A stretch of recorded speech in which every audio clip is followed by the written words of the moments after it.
100살 정도 되신 분들은 건강 상태가 굉장히 나빠가지고 바로 죽기 직전의 모습일 것이다. 삶의 질이 굉장히 나쁠 것이다. 막상 100살인 사람들을 딱 만나 뵙고 보니까 전혀 그렇지가 않더라고요. 정말 충격이 뭐였더냐.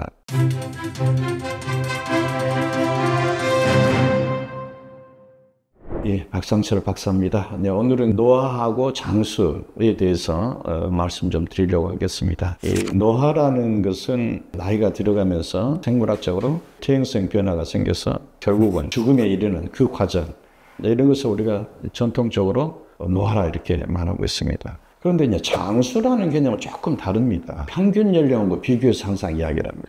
평균 연령보다 10살 정도 더 많아야 장수란 말을 씁니다.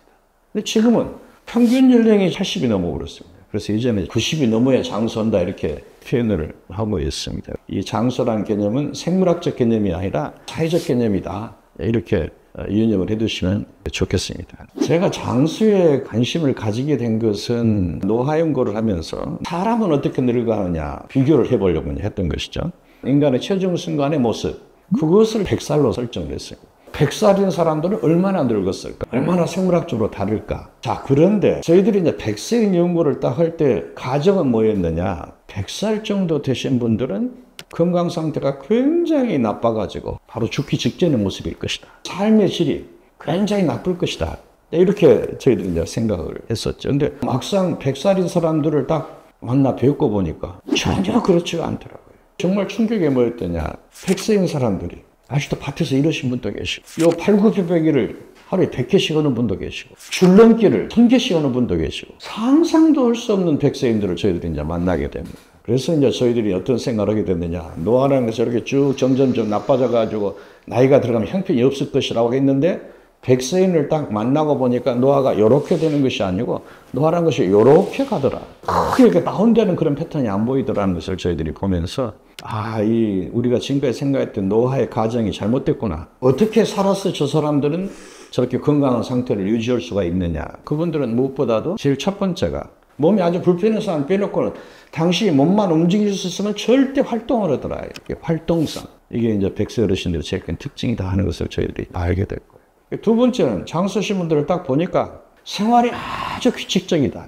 다시 말해서 밥 시간이 딱 정해져 있고, 아침에는 무엇을 하고, 점심때는 무엇을 하고, 낮에는 무엇을 하고, 저녁에는 일이 딱 정해져 있어요. 아주 규칙적인 생활을 하시고. 그 다음에 세 번째는 이분들 제일 큰 특징이 또 뭐냐.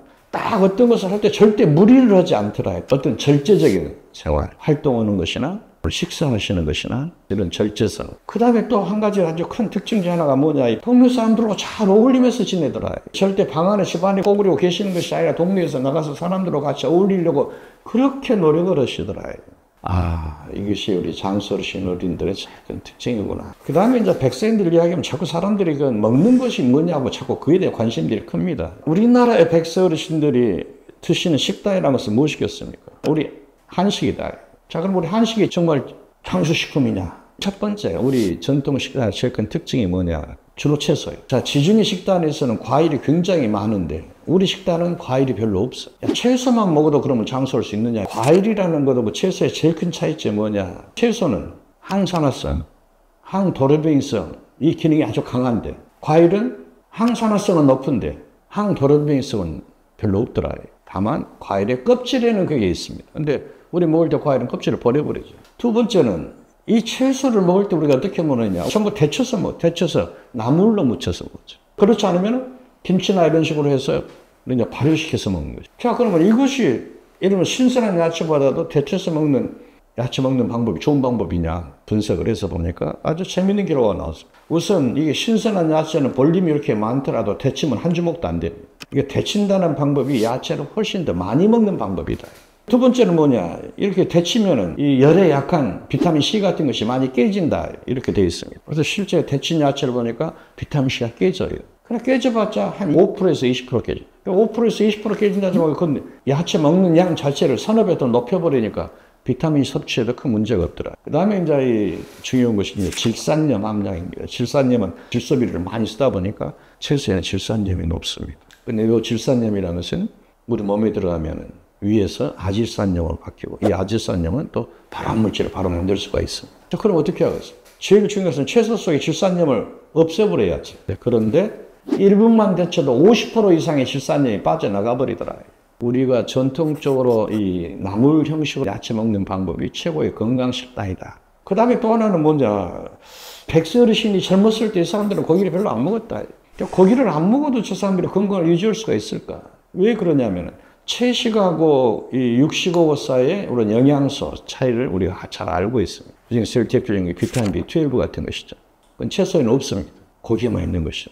그런데 우리는 고기도 안 먹고 100세 어르신들 비타민 B12가 다 정상입니다. 왜 정상일까? 우리 한국 사람들이 먹는 된장, 간장, 청국장, 고추장 이런 발효식품 이런 데가 비타민 B12가 엄청나게 들어있더라. 그래서 우리 한국 사람들은 고기를 안 먹어도 이런 발효식품에서 영양소를 다 커버할 수가 있었구나. 그래서 우리 전통 식단, 그것이 바로 장수 식단이다. 이렇게 이야기할 수 있지 않겠는가 생각이 됩니다. 오늘 이야기는 여기서 마치도록 하겠습니다. 감사합니다.